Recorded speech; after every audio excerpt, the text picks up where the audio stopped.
Hey everybody! Right behind me is a really special project that I'm going to be working on for the next couple of days. And no, it's not inside of the garage, it is the garage. Ta-da!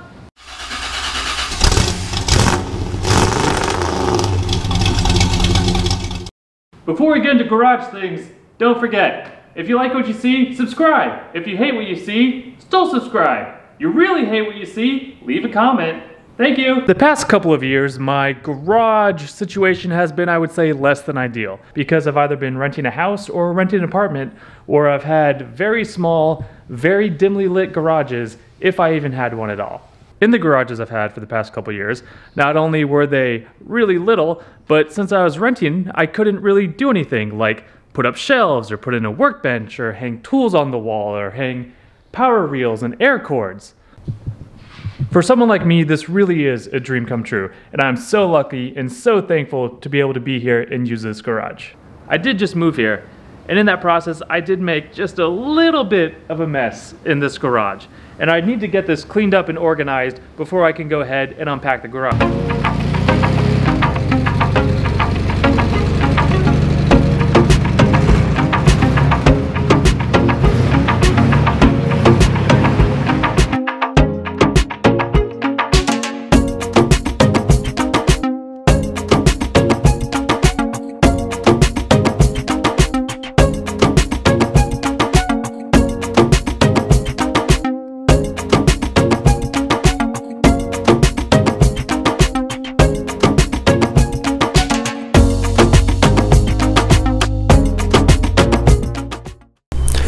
Good news!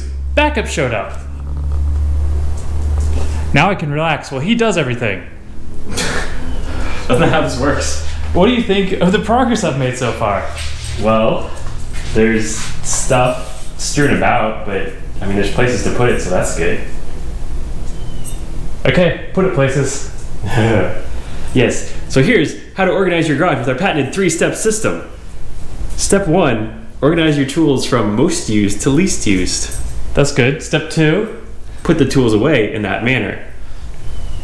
That's the whole process right there. What's the 3rd step? Drink beer? Have a beer, you're done. Okay, we need to put a cooler in here or maybe a tiny fridge. A little more time lapse. Gonna get things somewhat more organized. There was previous time lapse? Oh, there was time lapse. Yeah, no. See this? I have been doing things. Al's been doing things without me knowing. There's been time lapse hard work going on. Wow, that's impressive. Yeah. Although I don't think it's impressive the way he means it's impressive. More time lapse.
Good news, Alan just went inside. If you don't know anything about Alan, then you don't know that he always loses his keys. So what we're gonna do is we're gonna hide his keys so he thinks he lost them.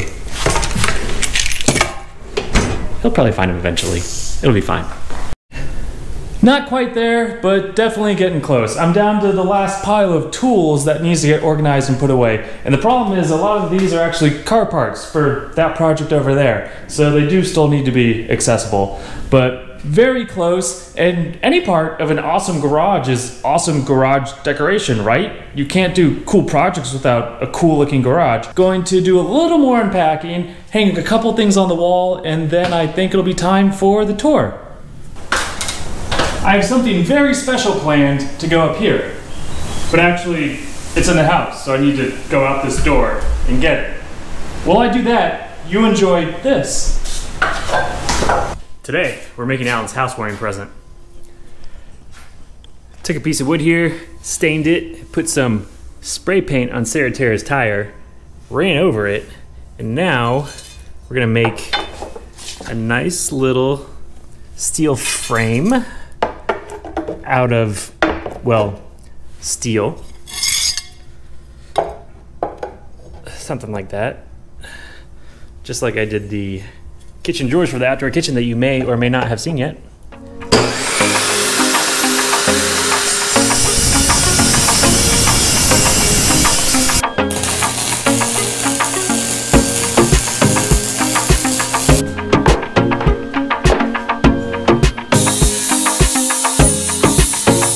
A little bit of paint so nothing rusts.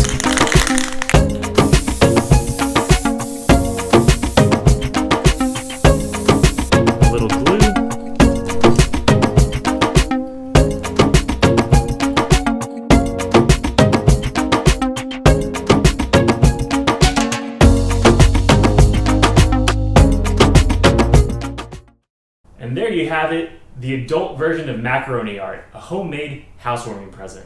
I hope you like it, Alan, and if you don't, just tell me you do anyways, because if you don't like it, I might accidentally drop some of your stuff when we're moving you tomorrow. Accidents happen.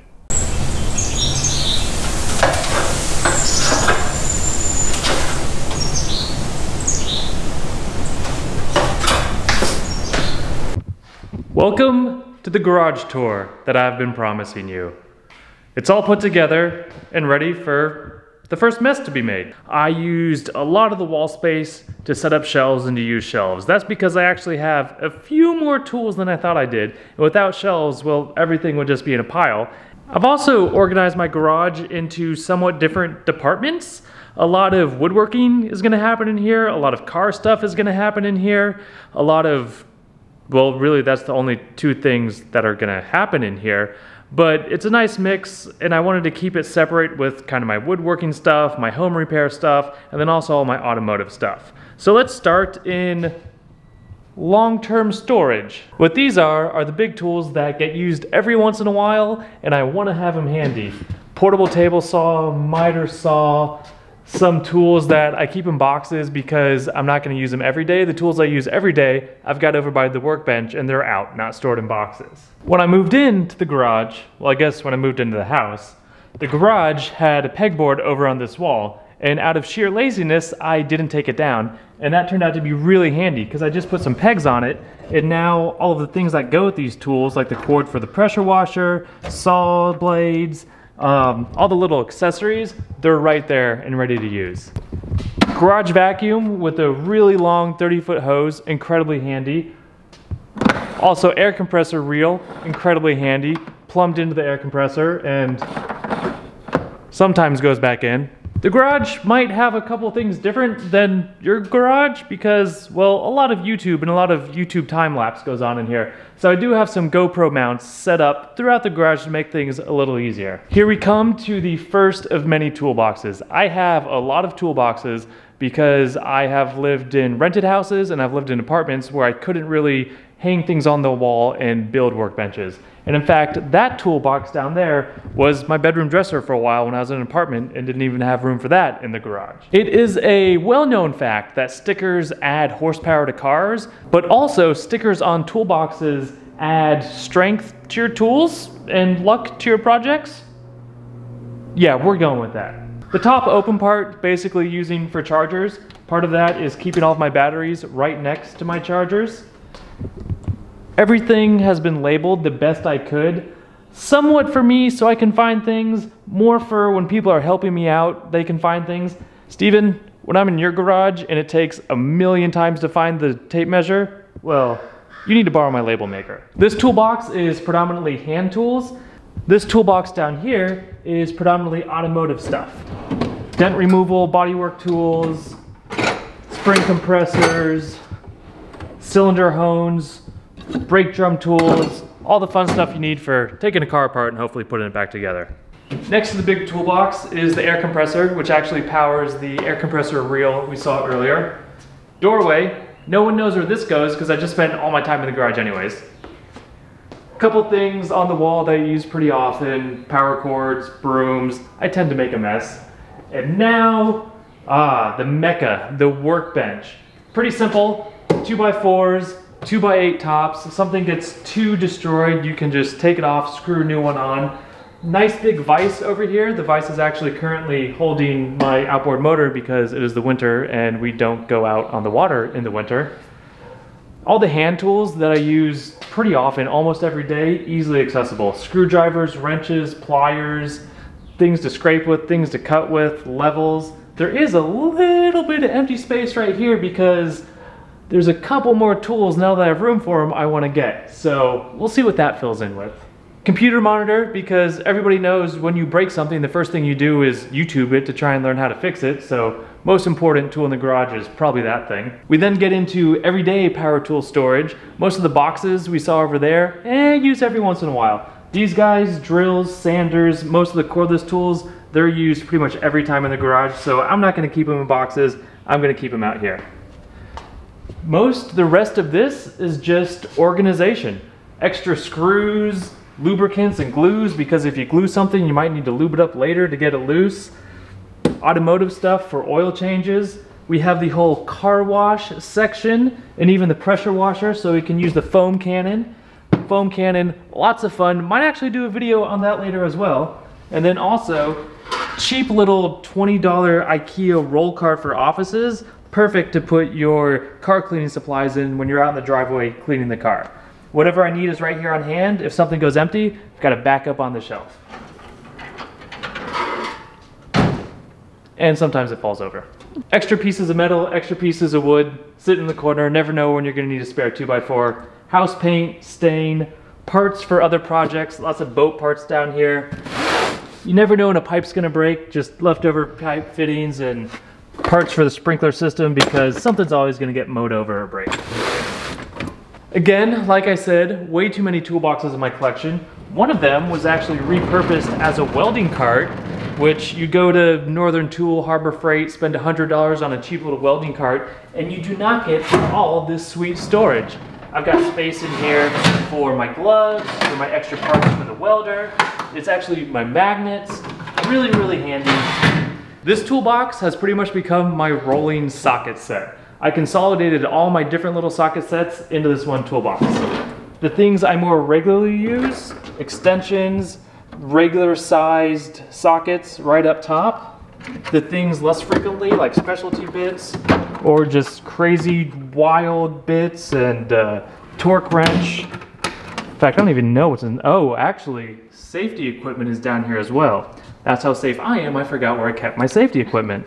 Very handy, have it on the cart, roll it right next to the car. Usually I've got a 10mm rolling around the garage, getting itself lost. But this way it stays right where it belongs and I can put it right next to the project.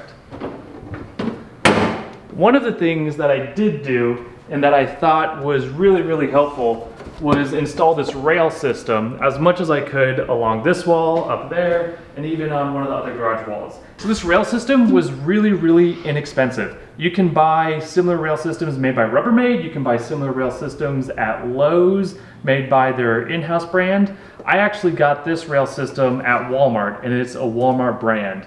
And this entire box is a 4-foot section with 4 adapters, and it's about $15. And you can buy all sorts of different adapters to go on this, like ladder hangers, special double hooked adapters. I even got one to hold a weed eater, and it's not one of their adapters costs more than maybe $4 or $5. It's a cheap solution, it's pretty tough, and for the price of maybe one of the Rubbermaid or one of the Lowe's shelf systems, I was able to do the entire garage. Alan, what's this crap doing here? Well, sweetheart, a project is never done, and these are parts for the Volkswagen project, which has been going on for, I don't know, 2 years now. So maybe I'll finish that. Probably not. Until next time, don't forget, stickers add horsepower and make tools better. Bye.